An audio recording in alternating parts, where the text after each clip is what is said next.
Mulher negra de origem humilde, nasceu em 22 de agosto de 1970. Atualmente é servidora pública no município do Rio de Janeiro. Trabalha na Secretaria da Escola Municipal Daniel Pisa. Aos 53 anos de idade, tia Tânia, assim conhecida por todos na comunidade escolar que trabalha, carrega consigo uma história de superação, que entre as perdas e as vitórias recria se fortalecer. Para fugir da violência, precisou sair da sua comunidade com seus filhos e foi morar no bairro de Costa Barros. Como residente na Escola Municipal Fernando Rodrigues da Silveira, onde trabalhou por muitos anos e tem vínculos com as comunidades escolar até hoje. Ainda criança, conheceu o racismo dentro da própria casa e sofreu bullying na escola. Hoje tenta apoiar as crianças e famílias que passam por problemas na escola, dando atenção e aconselhamento. Interrompeu os estudos por causa de uma gravidez. Mais tarde, após seus filhos estarem maiores e cuidando do lar, dos filhos e trabalhando, conseguiu. Em 1997, concluiu o ensino médio. Em 2001, concluiu o curso técnico em administração na Escola Técnica Oscar Tenório. Em 2005, concluiu o técnico em patologia clínica. Em 2003, concluiu a tão sonhada faculdade de licenciatura em ciências biológicas. Tia Tânia é um exemplo de luta e realização com os filhos crescidos, todos com profissões, e realizou o sonho da casa própria, mas ainda não deixou de sonhar. Deseja ser uma professora da rede e nós acreditamos que irá conseguir. Parabéns, tia Tânia, a senhora é de verdade.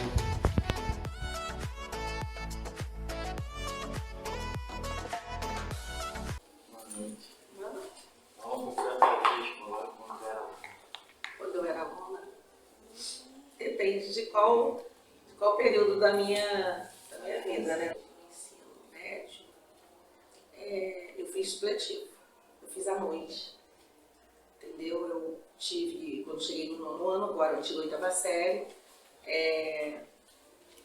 eu fiquei grávida. E aí eu não pude mais ir para a escola, até porque o lugar que eu morava era perigoso. Então, se eu não entrasse na escola no horário, eu não podia entrar mais. Então, se eu atrasasse para entrar no horário noturno, que aí eu saí do dia para o noturno, eu acabei perdendo um ano, por um mês. Então, decidi, depois de um bom tempo, crianças crescidas, fazer o supletivo. E aí eu fiz na escola Max Freitas, ali na Paulista.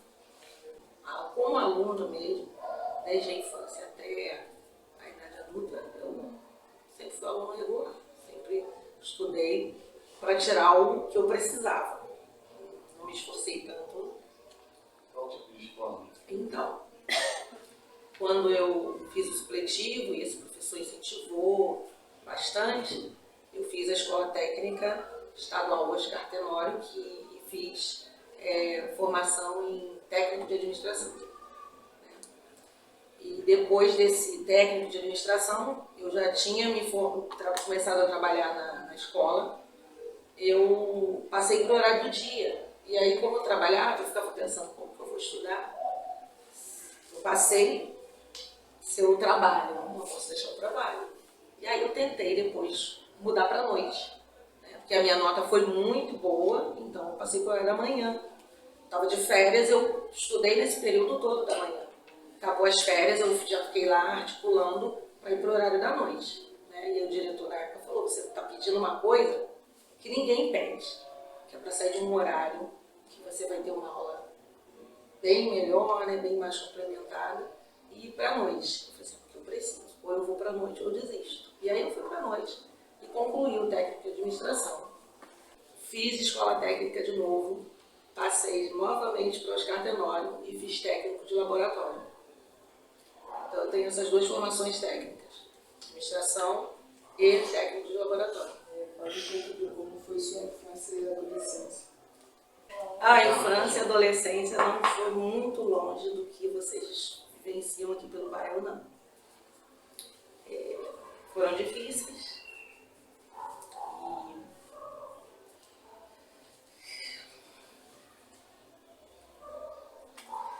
Eu sabia que essa pergunta ia me derrubar. Foi difícil.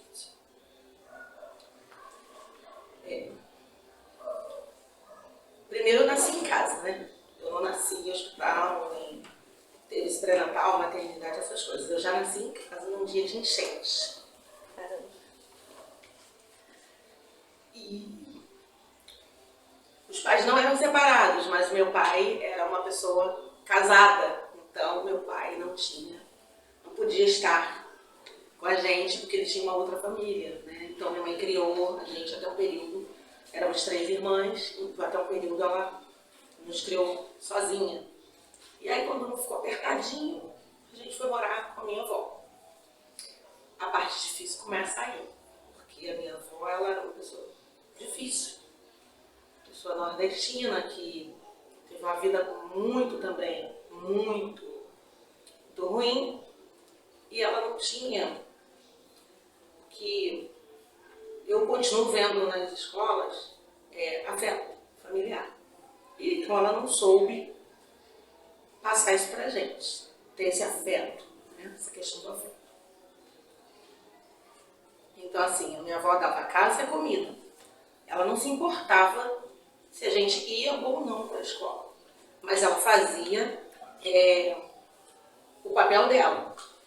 Uniforme, muito bem passado, roupa muito bem lavada, porque ela era lavadeira. E então nós íamos impecáveis para a escola. Mas ela, de certa forma, não estava se importando se a gente ia ou não. Então, se eu entrasse na escola e estava estudando alguma coisa, não era nem do interesse dela saber. Mas, assim, era uma coisa que eu gostava. Uma coisa que eu sempre gostei foi essa questão da escola, essa questão de estudar. Ninguém me disse nada se tinha uma importância ou não, mas eu me sentia bem ali, naquele espaço. Então, assim, foi uma vida difícil.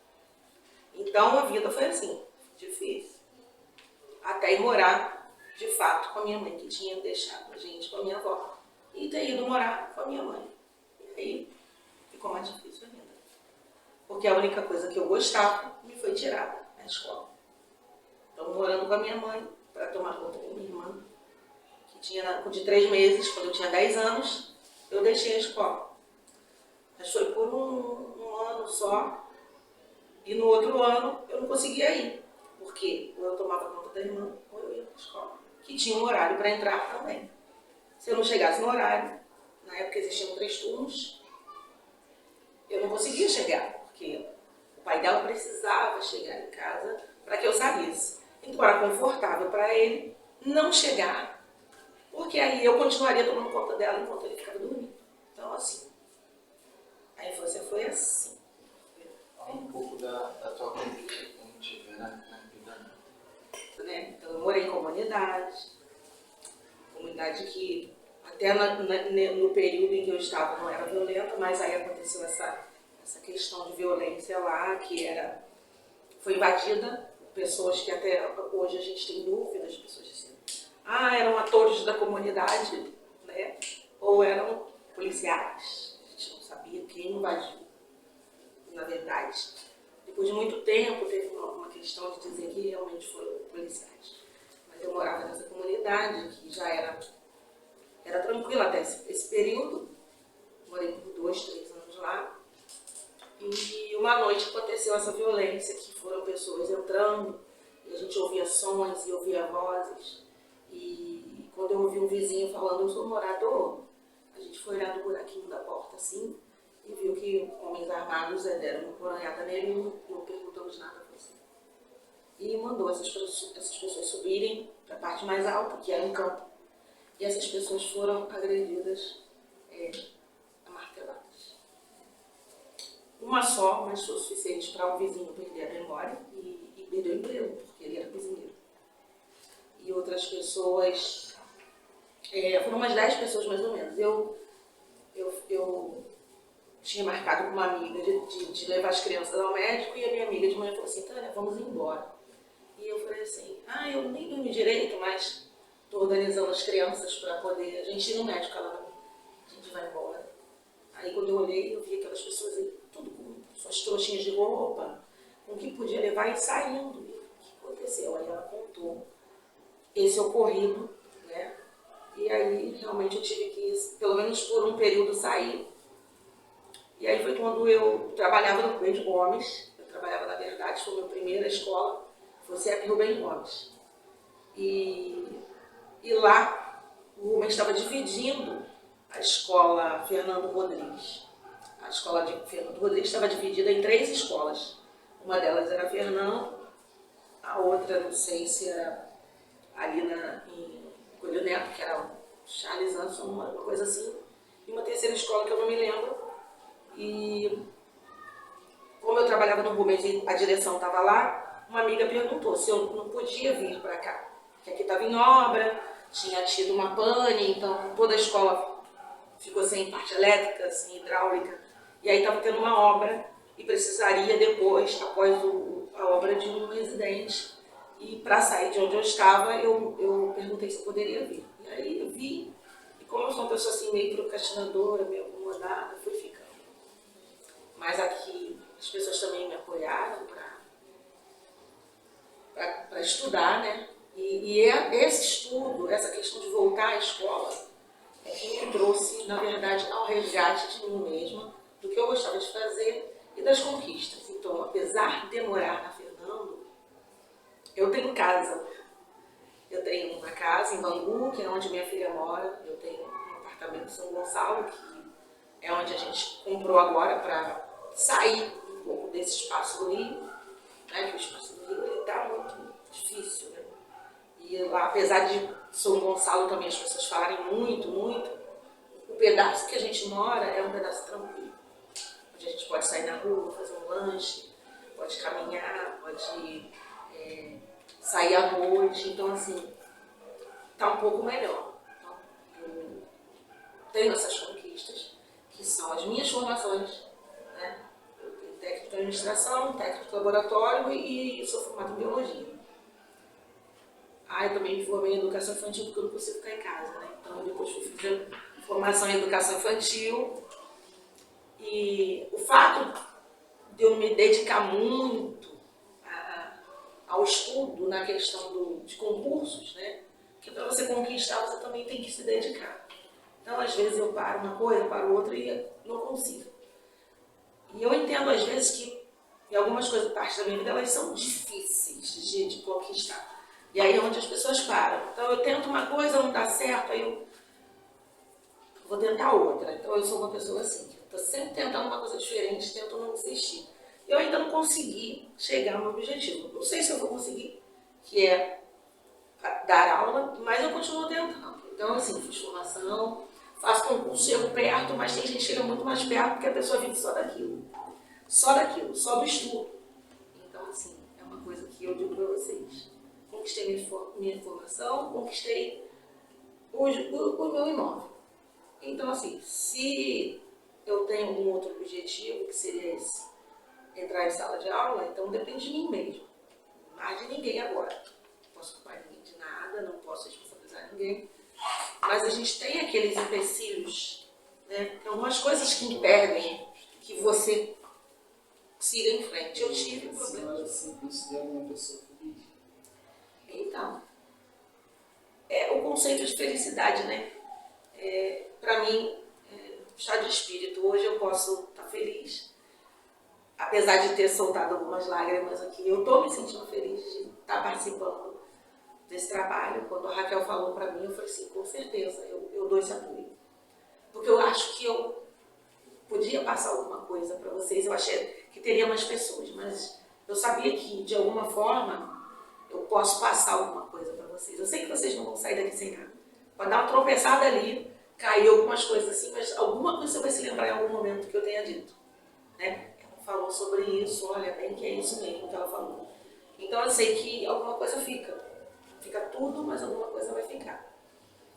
Então, assim, nesse momento eu estou feliz de estar aqui, de estar podendo passar alguma coisa de vivência para vocês. Ai, gente, adorei. É meio uma terapia. Nossa, amei também. Ótimo. Foi ótimo. Ele também fez uma terapia aqui, que a parte comigo. Maravilhoso. Gente, vamos tirar uma foto do grupo. Chama lá a galera já a gente vai. Obrigada, Tânia. Eu pausa aqui.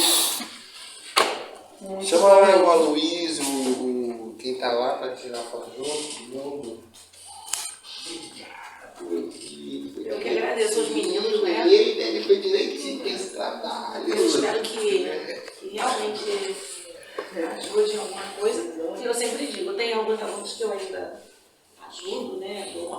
que eu já vim conhecendo como eles moram no terra, tem o Lucas,